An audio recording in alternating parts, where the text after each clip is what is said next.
This is video number 89 for violin and viola players, and in this video we are going to learn phase 3 of vibrato, okay? So you actually don't need your book for this video.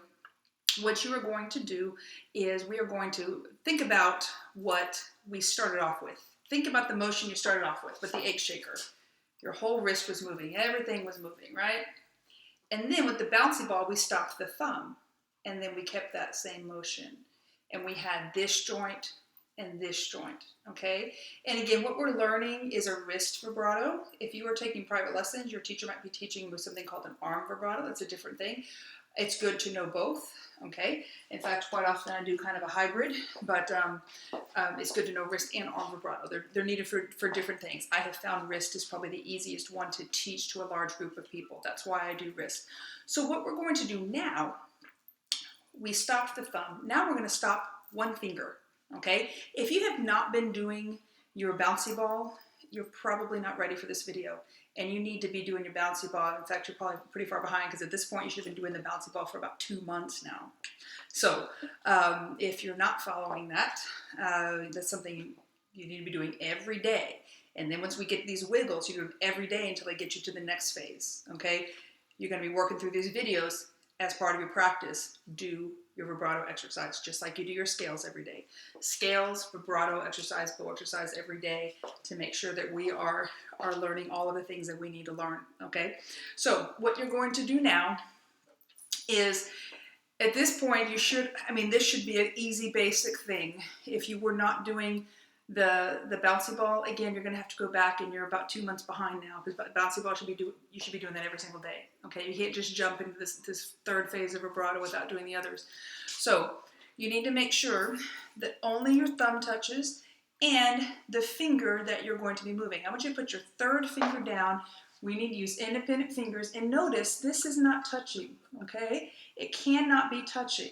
That's why that was important with the bouncy ball, that was not supposed to be touching. That's why this is so important, okay? So you're touching at your thumb, and your thumb is arched. None of this is touching. Nothing here is touching. Right here, that's it. That's it, and then the tip of your third finger. And what I want you to do is go back and up. Now watch what happens. So thumb stays put, wrist still moves, and basically you're rolling it back. Let me show you from this angle, okay? Look at what my finger's doing. I'm going to see see the tip of my finger, and then I push it back up. See if I can get a better angle there. See that? No, this is a better angle. Back, up. So this is the normal position. So vibrato is a backwards motion. So we go from here, this is the normal position, back. You kind of see the tip of the finger, and then you roll it back up. Let me show you from the side, back, up. Okay? Let me show you from a couple of different angles. That's what you're doing. Okay? And right now, I want you to only try with third finger at this moment, and probably for a couple of days. But I'm going to show you what you should be doing with every single finger, okay? Okay, so we're going to do, I've got this set at like 44 to start with, all right? I'm going to go ahead and turn, now I'll just leave it on that. Now, G finger's down, just third finger on the D string, and we're ready to go. Back, up, back. I'm going to turn around so you can see it.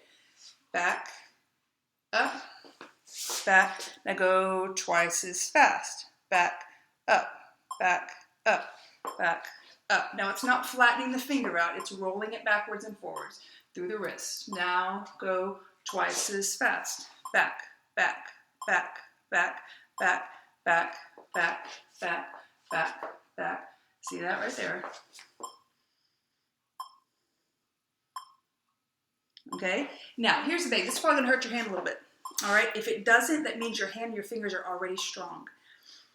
The bad news is, if it hurts, it's because your fingers were weak. The good news is, this is going to improve your tone. If you had kind of a fuzzy tone, and I've been telling you this because your fingers are weak, you're going to get better at that. Your tone's going to get better because it's going to force your hands to get stronger.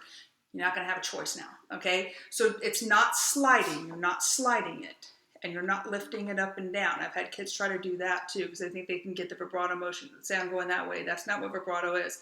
It's rocking back and rocking forward. It's not sliding, Okay, rocking back and forward. All right, now try it with your second finger.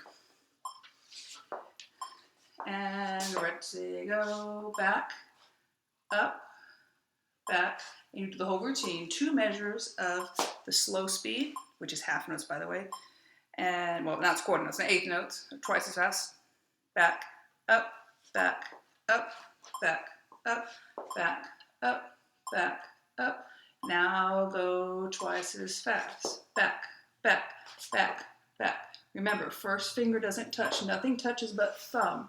Back, back, back, back, back, back, back. Okay? I like to do 2 measures of the slow speed, 2 measures of the medium speed, and 2 measures of the fast speed. Okay? Now, we'll talk about fourth finger in a second. Now, first finger is a little bit tricky for some people because there's not a lot of room to wiggle here. You just gotta have your first finger down, but then make sure you're pulled away from the instrument. But you can't be like this far away. That's not gonna work. You've got to be almost touching. I don't know if you can see that in the camera. See how close that is? Okay. Now, your fingernail's facing, kind of facing you, right? Because that's how first finger is. You're going to see the tip of it, and then you're going to put it back up. It's kind of hard in the camera for you to see the tip of it. And it's not a flattening the finger out necessarily. It's a rocking it back and forth. It's that same motion. Okay, but the motion of rocking back and forth is what causes you to be able to see the tip of the finger, and then you don't. Then you see the fingernail. So but don't just move your finger back and forth. It's that motion. This joint moves and this joint moves. Okay. Now we'll do a little routine here in a second with all of them. Now try fourth finger. Fourth finger is gonna probably kind of hurt. Now, that's the bad news. If you do it every day for a week, it's going to hurt for a week. In my experience with students, after a week, it doesn't hurt, and in 1 week, your tone will improve. Will you be able to do vibrato yet? No, not in a week, but in about 5 weeks, you will. Okay, so now we have just fourth finger down. Okay, the mistake people make on fourth finger is they try to clamp down here. Don't let it touch there. I know it kind of looks like I'm touching, but look, I'm not. See that? There's that hole there. Okay, now go back, up, back, up, back, up, back. Now twice as fast. Back, up. So you can do that at every single finger, okay? Now today, you might just do third and second, but the whole routine eventually is going to be fourth finger, third finger, second finger, first finger.